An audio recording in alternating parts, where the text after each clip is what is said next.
Máximo, bienvenido. Gracias. Gracias por tomarte el tiempo para estar hoy con nosotros. Tengo que decir que tu recorrido es impresionante. Eres doctor en biología, concretamente en genética y biología evolutiva, y en filosofía. Sí. Es impresionante, pero eres más conocido como filósofo por el trabajo y la investigación que has hecho sobre el estoicismo. Y de eso vamos a hablar durante esta conversación. Primero, para enmarcar esta charla, cuando la gente, en general, piensa en el estoicismo, lo ve como una manera más bien fría de ver la vida, como una manera algo insensible de tratar con la gente. ¿Es esto correcto? No, no lo es. Es un estereotipo. Pero como todos los estereotipos, tiene algo de cierto. Claro, sale de algún sitio. Y creo que es lo siguiente.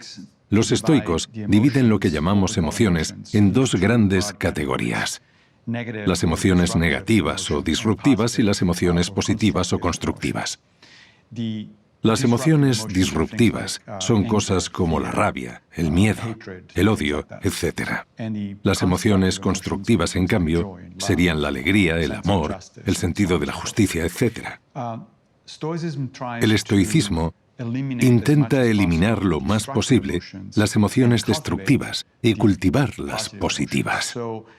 Por ello, en vez de suprimir las emociones en general, lo que intentan los estoicos es cambiar el espectro emocional que experimenta un ser humano normal, alejándolo de lo negativo y acercándolo a lo positivo.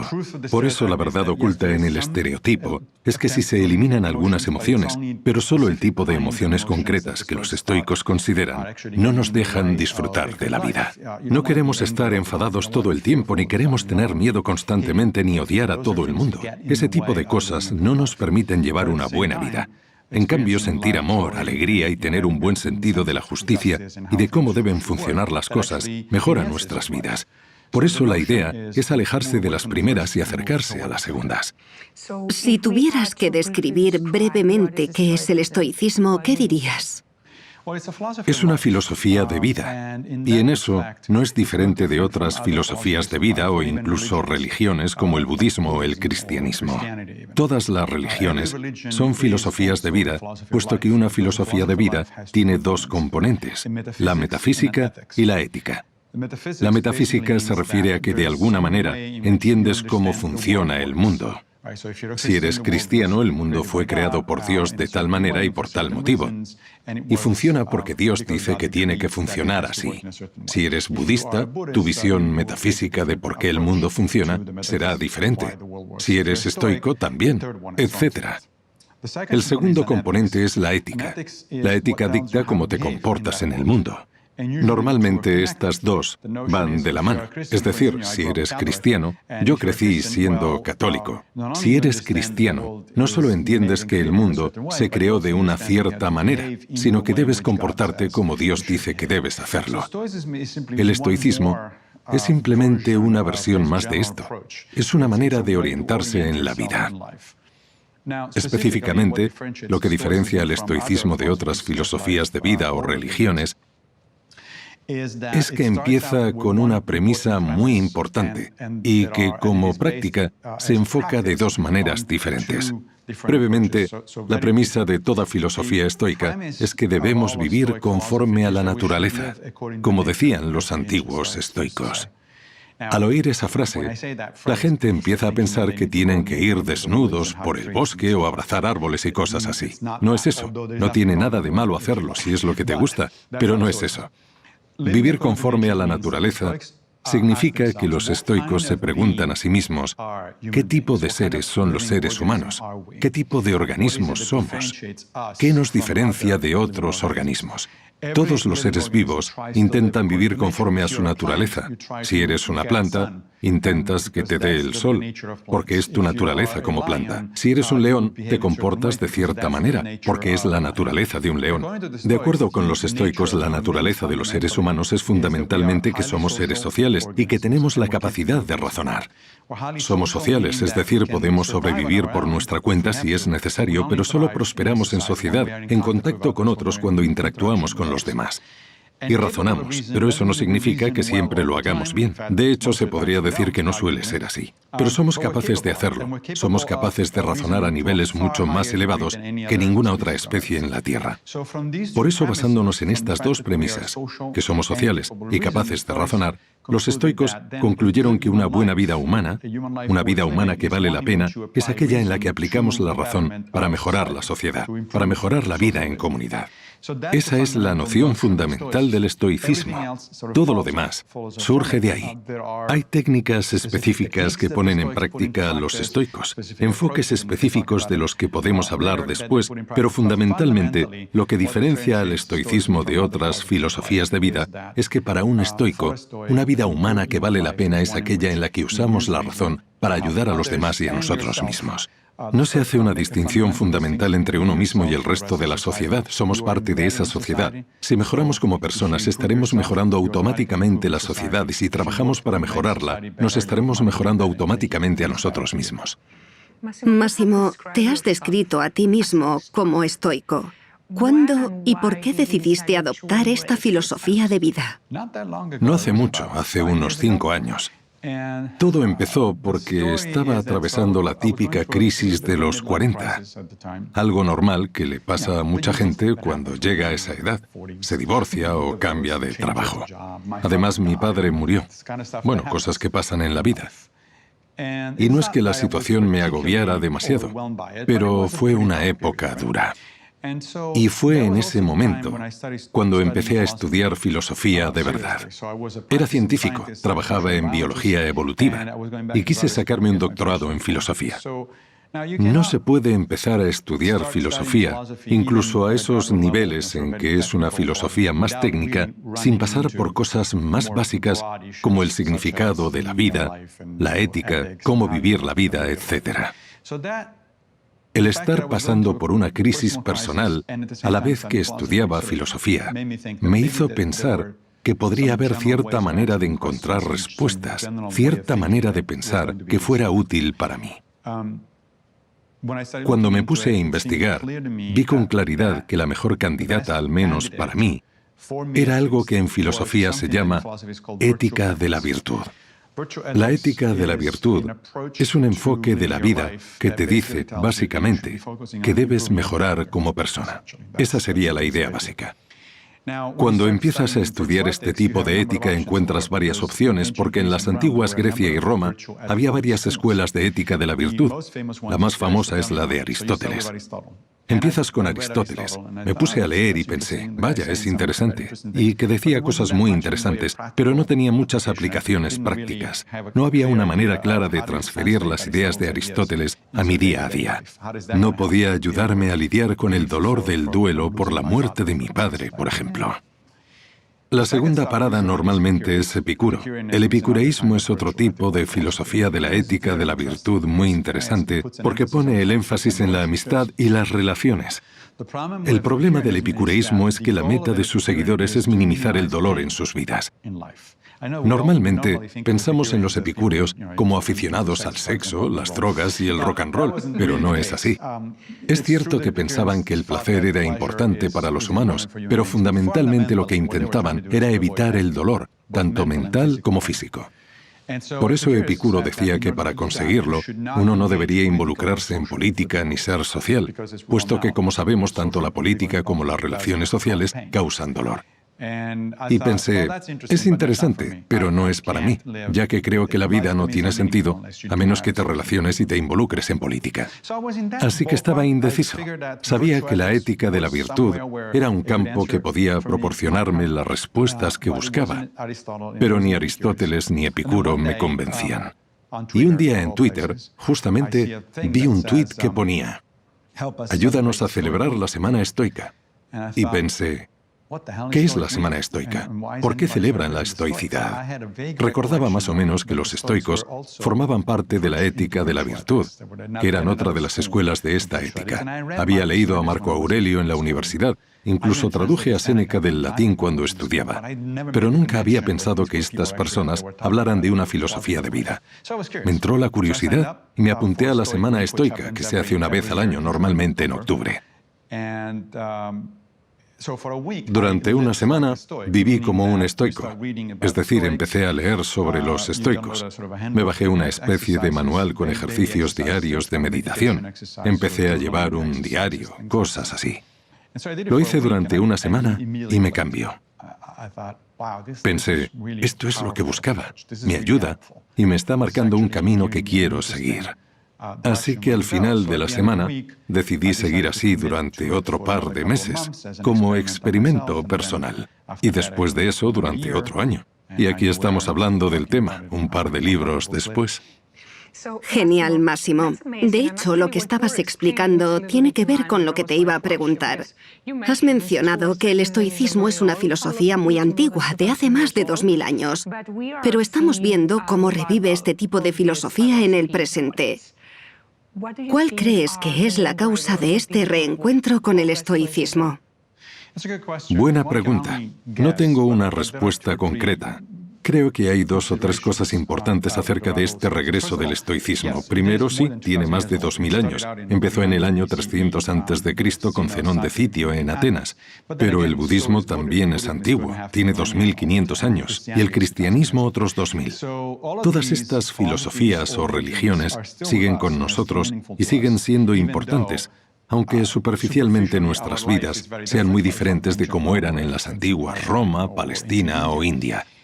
Y digo superficialmente porque sí, es cierto que llevamos smartphones y tenemos ordenadores y todo eso, pero también es cierto que nuestra esencia sigue siendo la misma. Tenemos las mismas necesidades que antes. Necesitamos ser queridos. Nos enfadamos por el mismo tipo de cosas. Nuestra vida como humanos no es tan diferente. Y por eso todas estas filosofías y religiones siguen siendo relevantes. En cuanto al estoicismo en particular, la última escuela estoica formal que conocemos es la de Epicteto, que vivió en el siglo II de nuestra era. En el siglo III el estoicismo decayó como filosofía formal y, en cambio, se convirtió en una influencia para el cristianismo. Pablo de Tarso, San Pablo, sabía mucho de estoicismo y escribió acerca de los estoicos de manera crítica porque tenía otras creencias, por así decirlo, pero respetaba mucho esta filosofía y, de hecho, varias ideas pertenecientes al estoicismo se incorporaron en el cristianismo. Tomás de Aquino, en la Edad Media, el que puede que sea el teólogo más importante de la historia del cristianismo, redactó una lista de 7 virtudes que debería practicar cualquier cristiano. Y las primeras 4 son las mismas que predicaba el estoicismo: sabiduría, valor, justicia y templanza. A estas Aquino añadió otras 3 virtudes claramente cristianas: esperanza, fe y caridad.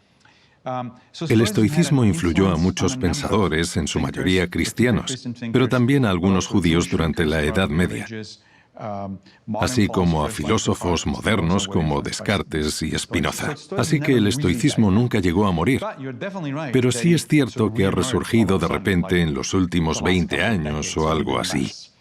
Y es una buena pregunta. ¿Por qué? Hay varios motivos. Primero, porque vivimos en una época agitada, y esto suele llevar a la gente a adoptar filosofías que se centren en mejorarnos a nosotros mismos y en cosas que están bajo nuestro control.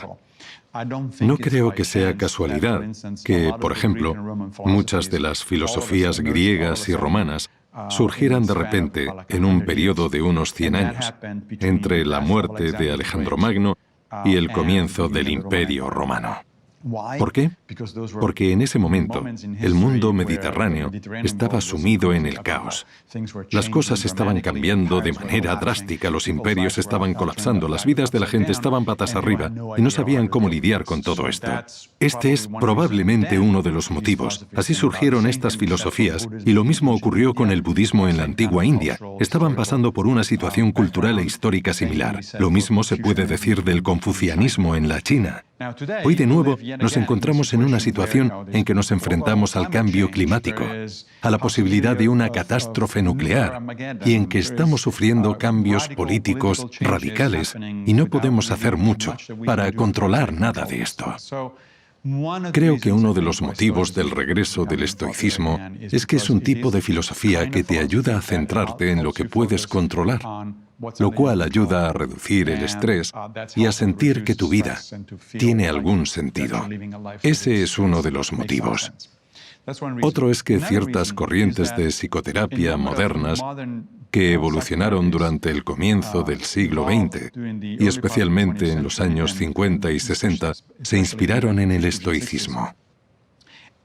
La más obvia es la terapia cognitivo-conductual, que es un tipo de psicoterapia muy importante hoy en día.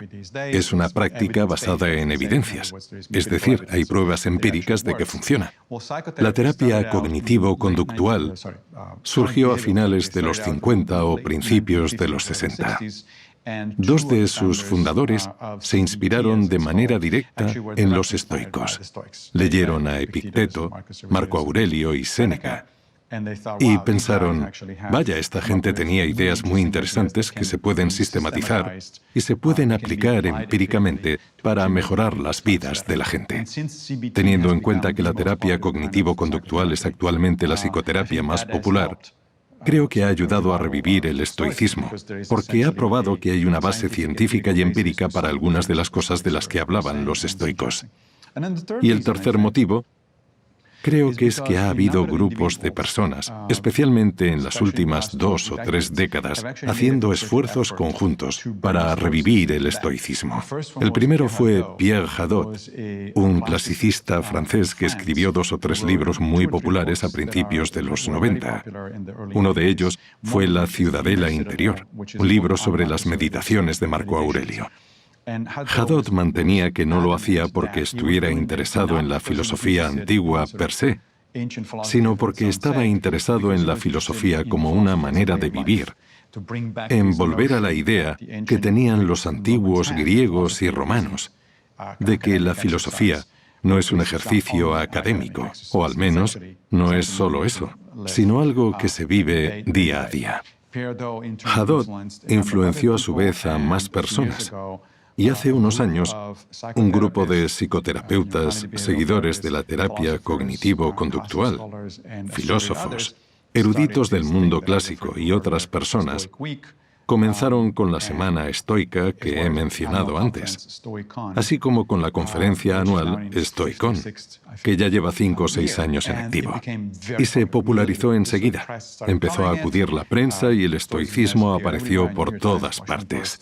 En el New York Times, el Washington Post, periódicos y revistas internacionales, porque a la gente le gusta. Por ponerte un ejemplo, hay una página de Facebook muy grande dedicada al estoicismo. Hay varias, pero una destaca. Hace un par de años ya tenía muchos seguidores, unas 30.000 personas. La he mirado esta mañana antes de venir y ya va por los 55.000. Es muchísima gente interesada en una filosofía relativamente poco conocida. Entiendo, Máximo, que porque vivimos, como has dicho, en una época complicada, la gente quiera encontrar referencias o maneras de vivir que hagan sus vidas más fáciles o que intenten minimizar la ansiedad que nos producen las cosas que están fuera de nuestro control. Pero lo que veo es una tendencia a llevar todo esto al extremo. Me explico. Sobre todo en lugares como Silicon Valley, vemos a CEOs, gente que trabaja en el sector multimedia y tiene muchísimo dinero, mostrando orgullosos al mundo lo que sufren al ducharse con agua fría por las mañanas al no comer durante largos periodos de tiempo o al aislarse de cualquier contacto humano durante días. ¿Por qué esta necesidad de mostrar cuánto sufren al resto del mundo? Tienes razón, es un extremo y de hecho no solo es un extremo, sino que no es estoicismo, aunque estas personas digan que lo practican. Yo lo llamo estoicismo, pero con el símbolo del dólar, lo cual claramente no se parece en nada al original. Primero sí, esto ocurre, pero no es algo típico únicamente del estoicismo. El budismo tiene un problema similar con el mindfulness, con el hecho de que el mindfulness se haya convertido en un producto que sirve para resolver todos los problemas que se te ocurran.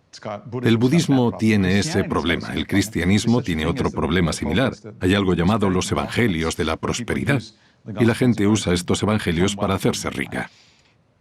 Cualquier buena idea puede convertirse en una mala si se la entiende mal o se usa para un fin para el que no fue creada.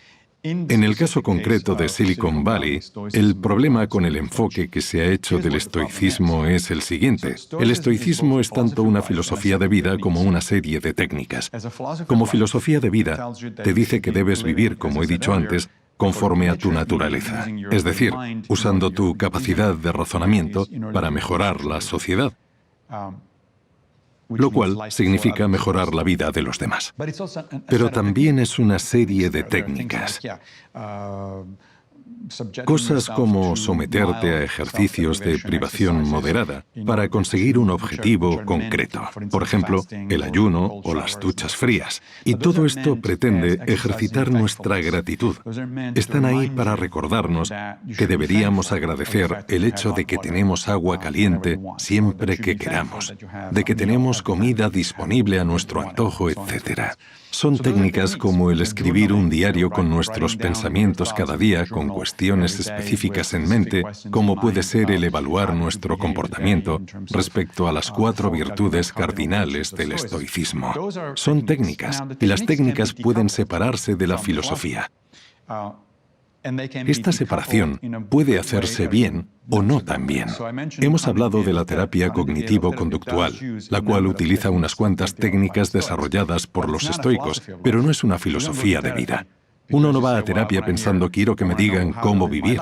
Uno va a terapia porque tiene un problema en específico, una fobia en particular, una depresión, lo que sea.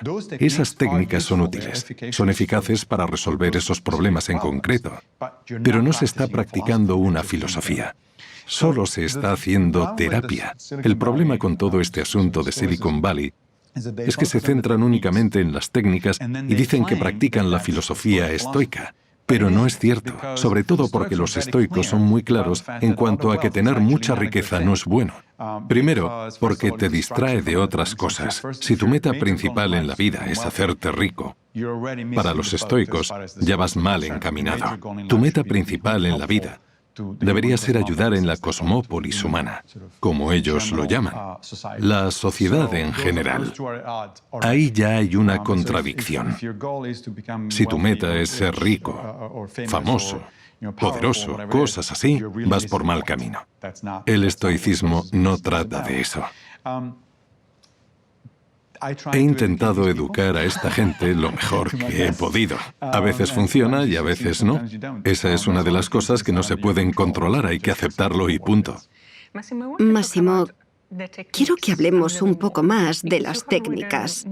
Has escrito varios libros sobre el tema y en uno de ellos, Cómo ser estoico, creo que mencionas 12 recomendaciones para que la gente utilice este enfoque para conseguir tener una vida mejor en el siglo XXI.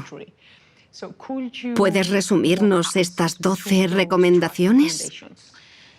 Claro, deja que piense en las más fáciles de practicar. Por cierto, acabo de sacar un nuevo libro junto a un buen amigo mío, Greg López, llamado A Handbook for New Stoics, que saldrá pronto en español. Y ese libro contiene 52 ejercicios, así que nos da mucho donde elegir. Por supuesto, no es que uno tenga que hacerlos todos. Hay que ir probando. Algunos ejercicios son útiles para ciertas personas, otros para otro tipo de personas. Es lo mismo que la terapia cognitivo-conductual. Cuando vas a un terapeuta, este irá probando ciertas cosas. Si te funcionan, bien, sigues haciéndolas, y si no, pues se prueba otra cosa. Voy a ponerte ejemplos de mis favoritos, lo que hago yo de manera regular. Hemos hablado un poco de ejercicios de autoprivación, aunque a menudo dentro de estos solo se mencionan las duchas frías y el ayuno. Y sí, esos están bien, pero hay otras maneras más interesantes de ejercitar estas privaciones. La privación es mucho más útil si se hace en cosas con las que tenemos un problema en el que queremos trabajar. Por ejemplo, si gastas mucho dinero porque vas de compras muy a menudo, se puede usar una técnica que yo llamo el paseo por el centro comercial, en la que elijo una zona de Nueva York que tenga muchas tiendas y entro en todas y cada una de ellas. Miro todo lo que tienen en cada una y no compro nada. Al final del ejercicio acabas dándote cuenta de algo de lo que por lo visto Sócrates también se dio cuenta en su momento haciendo algo similar, y es que no sabías que había tantas cosas que no necesitabas. Este ejercicio es útil porque viviendo en una sociedad consumista, estamos bajo una presión constante de otra gente y de la publicidad para comprar cosas, y pensamos que comprar cosas nos hará felices. Algunas cosas son útiles. Tengo un smartphone porque me resulta útil. No se puede vivir en una sociedad tecnológica, o más bien es muy difícil vivir en una sociedad así, sin un móvil moderno. ¿Pero necesito la última versión? No. ¿Necesito reemplazar mi móvil cada vez que sale un modelo nuevo? No, porque el mío funciona bien. Es viejo, pero funciona. El ejercicio te recuerda que no es necesario ceder ante la presión, que la decisión de comprar está en tu mano y que deberías tener un motivo para comprar o hacer ciertas cosas. Esta es una de las actividades. Otra, que supongo que no parece demasiado divertida, pero es muy útil, es una que tiene muchos nombres, pero memento mori, del latín, es el que más la representa. Recuerda que morirás. Si hay algo de lo que nadie quiere hablar, sobre todo en los Estados Unidos en el siglo XXI y probablemente muchos otros países occidentales, es la muerte. Intentamos mantenernos lo más alejados posible de ella. En otras sociedades no es así. Se deja a los niños ver a gente morir, o incluso cadáveres en descomposición, para que entiendan que la muerte es algo natural e inevitable. Pero nosotros intentamos alejarla, nos obsesionamos con mantenernos jóvenes y sanos, lo cual está muy bien, pero es una batalla perdida, porque vamos a acabar siendo viejos y finalmente muriendo. Por eso la cuestión no es si vamos a morir, sino cómo vamos a llegar hasta ese momento. La cuestión es si estamos preparados para ese momento. Una de las maneras en que los estoicos se preparan para esto es recordando su propia mortalidad. Y hay varias maneras de hacerlo. Una de mis favoritas es ir a un cementerio muy bonito que hay en el sur de Manhattan, rodeado de rascacielos y de tráfico, donde hay mucho ruido y gente por todas partes. Pero el cementerio, aunque está en medio de todo eso, es un lugar tranquilo, como suelen ser todos los cementerios. Lo que hago es dar un paseo entre las tumbas, leer los nombres y fechas en ellas y recordar que todos, yo incluido, por supuesto, vamos a acabar así. Y dirás, ¿por qué hace eso? ¿No es deprimente? Yo no creo que lo sea. De hecho, creo que me da energía. Salgo de allí pensando, vale, mi tiempo en este mundo es limitado. ¿Qué quiero hacer con él? ¿Cómo quiero pasar mi vida? ¿Qué cosas me importan? ¿Cómo hago para no desperdiciar el tiempo que tengo? No sé cuánto tiempo tengo. Podría morir de aquí a unas décadas, a unos años. Mañana, ¿quién sabe? Entonces la pregunta es, ¿qué quieres hacer mientras tanto? ¿Cómo quieres pasar tu vida? ¿Cómo puedes llegar a tu lecho de muerte para que al mirar atrás pienses, ¿lo he hecho bien? Creo que es un ejercicio muy útil. Posiblemente el ejercicio más útil que hago de manera asidua es llevar un diario. Los diarios tienen mucha historia detrás. Las meditaciones de Marco Aurelio son sus diarios, así usaba él esta técnica que es incluso más antigua. Pero es muy útil si se hace de cierta manera. Llevar un diario no solo escribir lo que nos pasa cada día. Escribir, hoy he ido a la playa o cosas así, no es algo relevante para los estoicos. Bien por ti, has ido a la playa. Pero ahí no hay balance ético. No cuenta nada interesante, o mejor dicho, importante, sobre cómo debes vivir tu vida. Hay distintas maneras de llevar un diario. Tanto Séneca como Epícteto son muy claros acerca de cómo hacerlo y nos dan instrucciones. Mi manera favorita es siguiendo las de Séneca, que nos dice que antes de ir a la cama, cuando la casa está en silencio, nos sentemos en un sitio tranquilo un momento y nos preguntemos 3 cosas. Yo lo hago por escrito, es decir, lo escribo todo. La primera pregunta es, ¿qué he hecho mal hoy? La segunda es, ¿qué he hecho bien? Y la tercera, ¿qué podría haber hecho de otra manera? La primera pregunta, ¿qué he hecho mal?, no es para flagelarse, darse latigazos en la espalda y decir, qué mal lo he hecho, sino para aprender de tus experiencias. Para los estoicos, el pasado está fuera de nuestro control. No tiene sentido arrepentirse de las cosas. Un error es un error y ya está. Sentirse mal no cambia nada. No vamos a deshacer el error. Lo único que podemos hacer es aprender de ello, reflexionar y decir, vale, hoy he hecho esto, aquí es donde me he equivocado. ¿Por qué es útil esto? Porque en nuestras vidas hay menos variedad de la que creemos. Tendemos a vivir las mismas situaciones una y otra vez, por lo que tendemos a cometer los mismos errores una y otra vez. Si prestamos atención a cuáles son esos errores, entonces es posible o más probable que la próxima vez actuemos de manera diferente. La segunda pregunta es, ¿qué he hecho bien? Hay 2 motivos para preguntarse esto. El primero es darnos una palmadita en la espalda. Muy bien hecho. A todos nos viene bien el refuerzo positivo. Pero el segundo motivo es que así tendremos 2 posiciones que contrastan entre sí. Lo que no queremos hacer, nuestros errores, y lo que sí queremos, las cosas que estamos haciendo bien. Se supone que día a día, prestando atención a estas cosas, vamos a ir progresando y alejándonos de una para acercarnos a otra. Esas son las 2 primeras. La tercera pregunta es, ¿qué podría haber hecho de otra manera? De nuevo, no se trata de arrepentirse y decir, debería haber hecho tal o cual, sino que nos ayuda a planear el futuro. He cometido un error, vale, en las mismas circunstancias, ¿cómo puedo actuar mejor? Por ejemplo, yo soy profesor. E igual uno de mis compañeros o uno de mis estudiantes me está haciendo enfadar y reacciono tratándole mal. No he hecho lo correcto. ¿Qué puedo hacer mejor en el futuro? Pues ahora ya sé que es de esperar que pase ese tipo de cosas. Si ya lo espero, puedo reaccionar de manera más positiva y decir, bueno, está estresado, o no entiende bien lo que le estoy diciendo, voy a intentar explicárselo mejor en vez de enfadarme. Enfadarse y contestar mal a alguien no ayuda a nadie. Nadie responde bien cuando le hablan mal. Por eso, si reflexionamos sobre estrategias que podemos emplear para reaccionar mejor ante una situación en particular, esto nos puede ayudar mucho. Esta es una técnica muy importante del estoicismo. Otra de mis favoritas tiene que ver con lo que los estoicos llaman vista desde arriba, que es básicamente una manera de ver las cosas en perspectiva. Tendemos a vivir en el momento y pensar que lo que sea que esté pasando, si es malo, es una catástrofe. Decimos, esto es horrible. ¿Cómo me puede estar pasando esto a mí? Y hablo de nimiedades, como que el metro se retrase 10 minutos. Dios, es horrible, ¿cómo voy a vivir si el metro se retrasa tanto?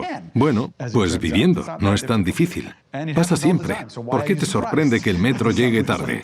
Si acaso deberías alegrarte de que sean solo 10 minutos. Esta vista desde arriba es una manera de recordarnos que tenemos que poner las cosas en perspectiva. Y es una técnica que también se usa en la terapia cognitivo-conductual. Los terapeutas la llaman catastrofizar. Lo convierten en un verbo y se refieren a que al convertir todo en una catástrofe, estamos haciendo un juicio de valor sobre cosas que no son para tanto y convenciéndonos de que sí lo son. Al convencernos de que son terribles, nos ponemos aún peor y esto se convierte en una espiral que nos lleva a enfadarnos. En vez de eso, podemos intentar pensar de otra manera y decir, vale, vamos a poner las cosas en perspectiva. Me estoy quejando de que el metro llega 10 minutos tarde, pero soy uno de los poquísimos humanos con la suerte de tener acceso al metro en toda la historia de la humanidad. Durante la mayoría del tiempo, la gente tenía que ir andando o ir a caballo, si es que tenían la suerte de tener uno. En cambio, nosotros podemos ir de Manhattan a Brooklyn en menos de una hora gracias a este artilugio tan genial que va por debajo de la tierra y funciona casi siempre. Poner las cosas en perspectiva nos ayuda a lidiar con estas situaciones y nos recuerda que dentro de lo que podría haber pasado, tampoco es para tanto. O digamos que te pasa algo malo, que tienes un amigo y vuestra relación está pasando por un mal momento y vuestra amistad es importante, así que te pones mal. Bueno, siempre puedes recordar que le pasa a todo el mundo, no solo a ti. No es que el universo esté en tu contra, es algo totalmente normal. Las parejas rompen, los amigos se van, las cosas cambian. De hecho, Marco Aurelio decía que el cambio era la única constante de la vida. Si esperamos lo suficiente, todo cambia. Eso no significa que el distanciamiento con tu amigo o los problemas que tengas en alguna de tus relaciones no sean un problema. Lo son, pero si lo pones en perspectiva puedes decir, vale, voy a ver si puedo hacer algo constructivo y positivo al respecto. Y si no, tampoco es el fin del mundo. Las relaciones se acaban, tanto en pareja como amistades. Esas cosas pasan, y no es una catástrofe. Vas a sobrevivir y vas a estar bien otra vez. Vendrán otras personas, tendrás otros amigos, tendrás más relaciones. Esta vista desde arriba pone las cosas en perspectiva. Se llama así porque tienes que verte desde arriba, desde la distancia, para poder ver las cosas de una manera más normal y razonable, a la par que amplia. Massimo, una de las cosas que más me sorprendió del estoicismo, creo que la has dicho tú, corrígeme si me equivoco, es que nadie hace algo malo a propósito. Ya. Que el mal proviene de la ignorancia. Me gustaría que me contaras más sobre esto. Sí, y cada vez que lo digo se enfada alguien. Lo primero que dicen es, entonces Hitler no era malo, porque evidentemente el ejemplo típico del mal es Hitler. Bueno, lo que los estoicos quisieron decir es lo siguiente. La frase es de Sócrates. Solo hay un mal, la ignorancia. Sin embargo, si observamos la palabra griega utilizada por Platón para transcribir las palabras de Sócrates, la palabra es amatia, que no se traduce exactamente como ignorancia, sino que literalmente significa no sabiduría, falta de sabiduría. La gente hace cosas malas por falta de sabiduría, no por ignorancia en el sentido de que no saben lo que están haciendo. No es que sean ignorantes por no ser universitarios o algo así. Es por falta de sabiduría sobre qué es lo correcto. La sabiduría, después de todo, al menos una de sus definiciones, es el conocimiento de lo que es correcto y lo que no. Incluso tras explicarlo, mucha gente sigue enfadándose y sigue diciéndome que si estoy diciendo que Hitler era poco sabio, que era malo y punto. Pensémoslo así. La mayoría de la gente diría que casi todos los que hacen cosas malas no se dan cuenta de que están mal. El típico villano que se despierta por la mañana, va al espejo y se pregunta, ¿qué cosas malas puedo hacer hoy? Eso es Disney, eso pasa en los dibujos, nadie hace eso, seguramente ni Hitler. De hecho, sabemos mucho sobre Hitler, porque escribía lo que pensaba y tenemos muchos documentos, cartas y testimonios de otras personas. Él pensaba que tenía razón, que Alemania había sido despreciada tras la Primera Guerra Mundial. Y es cierto. De hecho, todos los historiadores lo reconocen. Pensaba que los mayores culpables eran los judíos, y ahí no tenía razón, pero pensaba que tenía motivos para hacer ciertas cosas. Creía que estaba haciendo un bien a la población alemana al intentar resolver esos problemas de cierta manera. Vale, ¿esto era un error? Sí, desde luego, no cabe ninguna duda. ¿Deberían haberle relevado de su puesto? Desde luego. Deberían haberle quitado el cargo lo antes posible. Deberíamos haber luchado en la Segunda Guerra Mundial contra los nazis totalmente, no cabe duda. Pero incluso hablando de este nivel de maldad, si solo decimos son malos y ya está, nos estamos negando a entenderles. Y si no entendemos por qué la gente hace el mal, no vamos a entender la próxima vez que pase y vamos a cometer los mismos errores una y otra vez. Cuando ocurrió el ataque del 11 de septiembre, el presidente Bush dijo que nos odiaban porque somos libres. No es así. Hay muchos motivos por los que ocurrió el 11S relacionados con las políticas americanas en Oriente Medio de las últimas décadas, con la presencia de tropas americanas en Arabia Saudí, en un terreno sagrado para los musulmanes, etc. Hay muchos motivos. Eso sí, pero estos no lo justifican. Uno puede tener malos motivos para hacer ciertas cosas o tener buenos motivos y aún así hacer algo malo. El desprecio a Alemania al acabar la Primera Guerra Mundial era un buen motivo. No querer tropas americanas en tu país era un buen motivo, pero eso no significa que la respuesta correcta a esos problemas fuera el genocidio o un atentado terrorista. Pero si seguimos poniendo la etiqueta de malo, lo que hacemos es deshumanizar a esas personas y, por tanto, negarnos a intentar comprenderlas. Si no entendemos a los demás, vamos a darnos de bruces una y otra vez con los mismos problemas porque no los entendemos. ¿Por qué lo hacen? Porque son malos. Eso no es una respuesta, es una etiqueta que le ponemos a las cosas. Y lo mismo para cualquier otra etiqueta de las que solemos usar. Si alguien dice algo cuestionable respecto a temas de etnias o género, e inmediatamente le ponemos la etiqueta de racista, vale, puede ser, pero así no entendemos nada. No sabemos cómo lidiar con esa persona, ni por qué esa persona piensa así, ni cómo podemos intentar corregirla. Los estoicos lo enfocaban de otra manera. Marco Aurelio dijo, solo tenemos dos opciones respecto a la gente malvada, enseñarles o soportarles. La primera opción es enseñarles. Hay que intentar explicar las cosas a la gente. Intentar que vean que lo que están haciendo no es lo correcto. Si no se puede, porque a veces las personas no escuchan o no quieren aprender, tendrás que soportarles. Si su comportamiento es violento y destructivo, se les aparta de la sociedad. Los estoicos no tenían ningún problema en utilizar la violencia si era necesario, pero era siempre la última opción. Y los estoicos no son los únicos que lo enfocan de esta manera. Los cristianos a menudo dicen odia al pecado, no al pecador, y la idea es la misma. No se persigue a la persona. Y si es necesario, se le impide volver a hacer cosas malas. Pero no vas detrás de él diciendo, es malo, una mala persona. No, dices, se ha equivocado, no sabía hacerlo mejor. Voy a impedir que haga lo que fuera a hacer, pero voy a intentar recuperarle como persona, en vez de encerrarle y tirar la llave.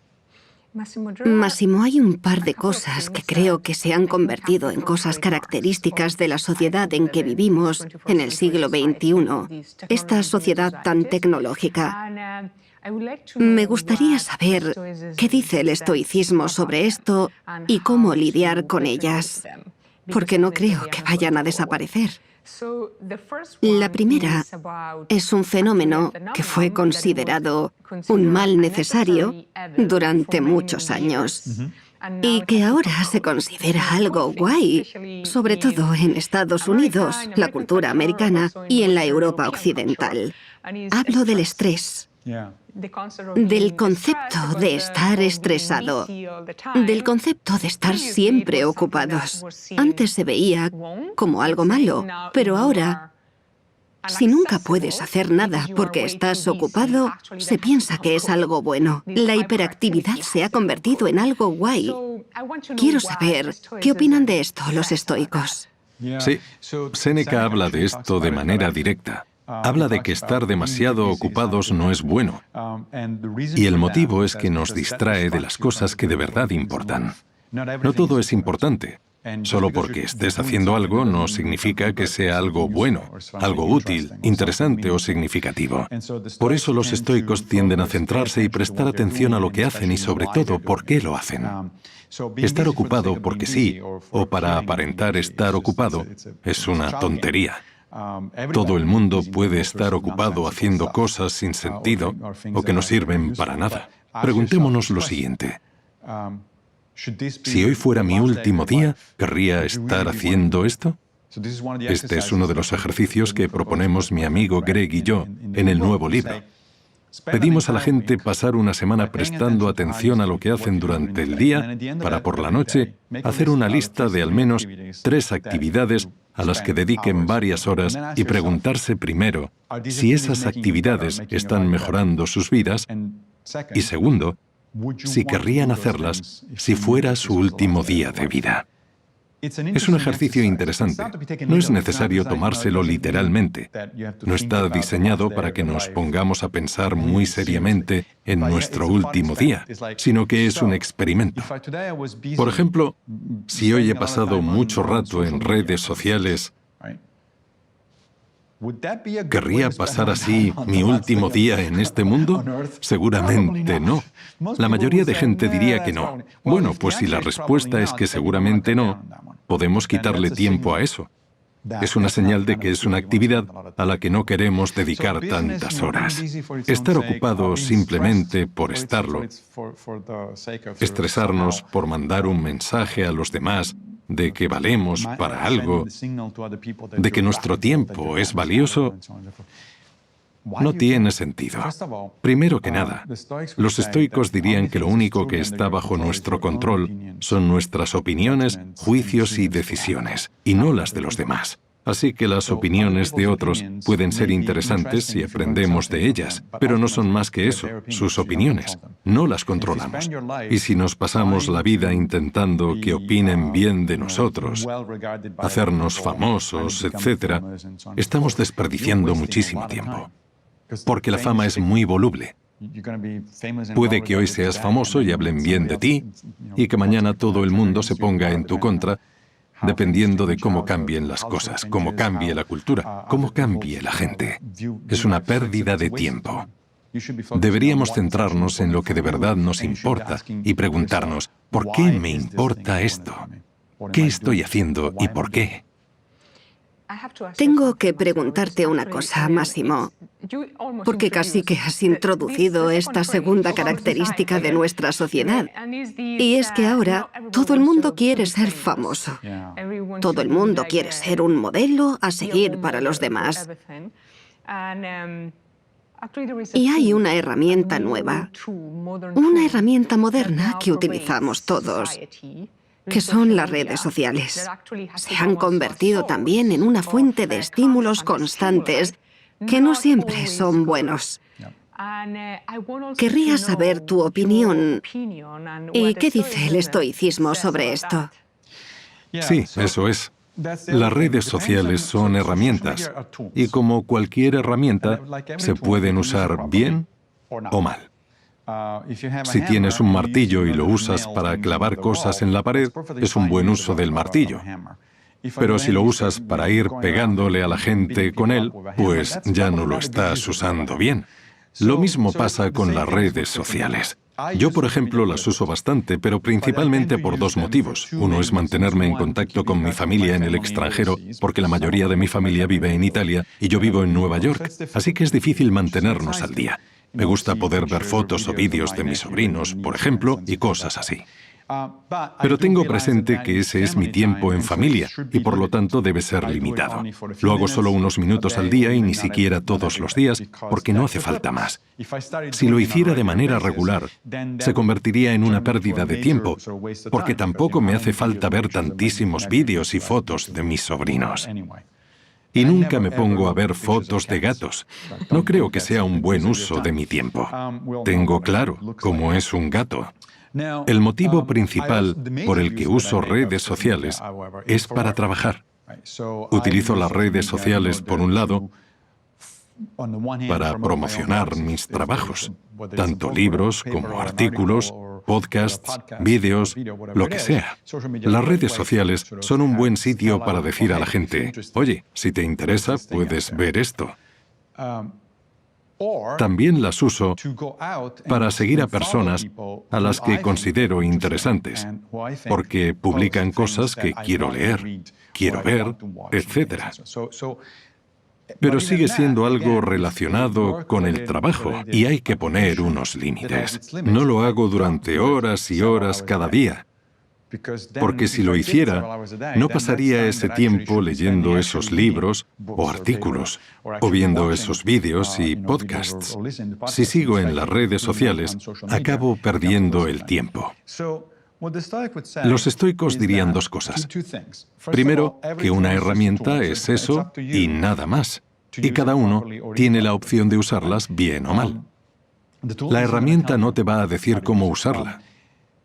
Los discursos de Epicteto empiezan con una frase muy interesante que dice, «Tienes dinero, ¿qué vas a hacer con él?». El dinero no te lo va a decir porque el dinero también es una herramienta. No acumulamos dinero por tenerlo acumulado y ya eso no tiene sentido. Queremos dinero porque queremos hacer cosas con él. Queremos comprar una casa, comprar un coche, hacer algo, ir de vacaciones, sea lo que sea. No queremos tener dinero por tenerlo. El dinero no nos va a decir cómo usarlo correctamente. Eso depende de nosotros. Y eso se aplica a cualquier herramienta que usemos en la vida, incluyendo las redes sociales. En cuanto a la fama, Marco Aurelio habla mucho de este tema. Recordemos que era emperador, por lo que era literalmente la persona más poderosa del Imperio Romano en ese momento. Y le preocupaba el hecho de que otras personas le adularan para acercarse a él y obtener algún tipo de beneficio. Tenemos bastantes pruebas de fuentes independientes de que siempre intentaba ser lo más justo posible al tratar con la gente, pero siempre estaba bajo mucha presión de esta gente que le adulaba. En sus meditaciones escribe una y otra vez. Recuerda, Alejandro Magno era mucho más importante de lo que eres tú y aún así murió. Ser famoso no le sirvió para nada. Y de hecho, mucha gente se centra tanto en el tema de la fama que pierden el control y se olvidan de lo que realmente es importante para ellos. De nuevo preguntémonos esto.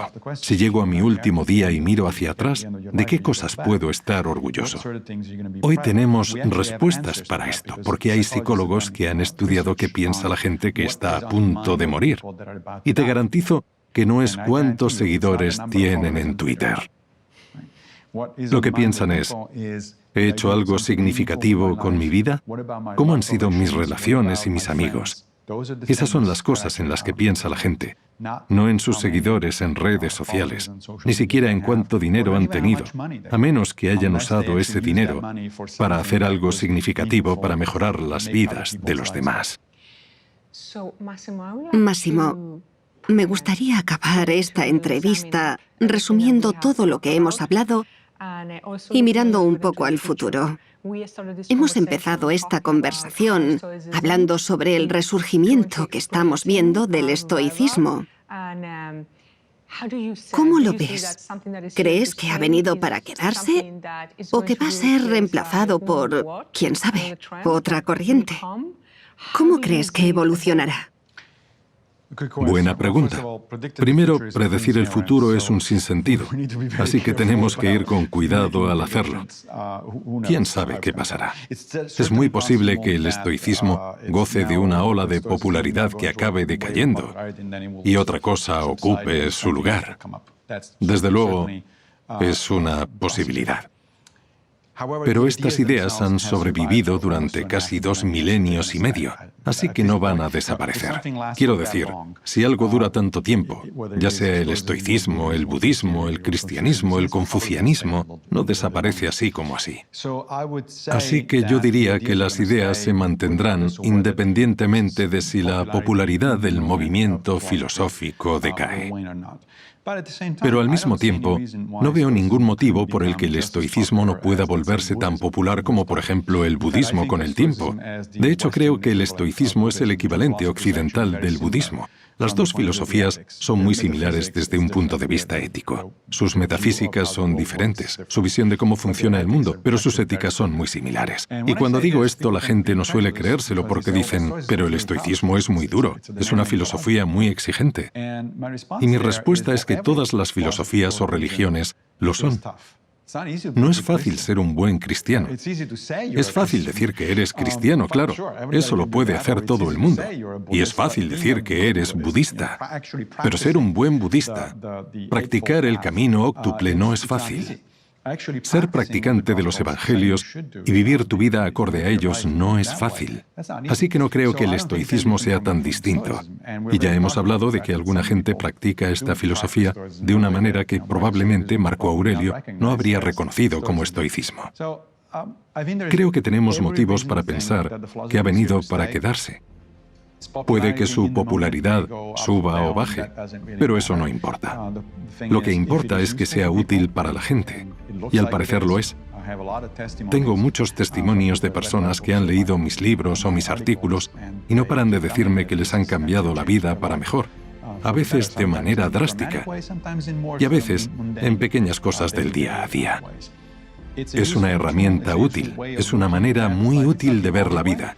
No es la única manera, puede que para unos funcione mejor que para otros, no lo sabemos. Y de hecho estamos investigando si hay tipos de personalidad que responden mejor al estoicismo que otros. Pero lo que supongo, y en parte espero, es que vaya a durar mucho, porque creo sinceramente que es algo bueno. Muchas gracias, Massimo. A vosotros.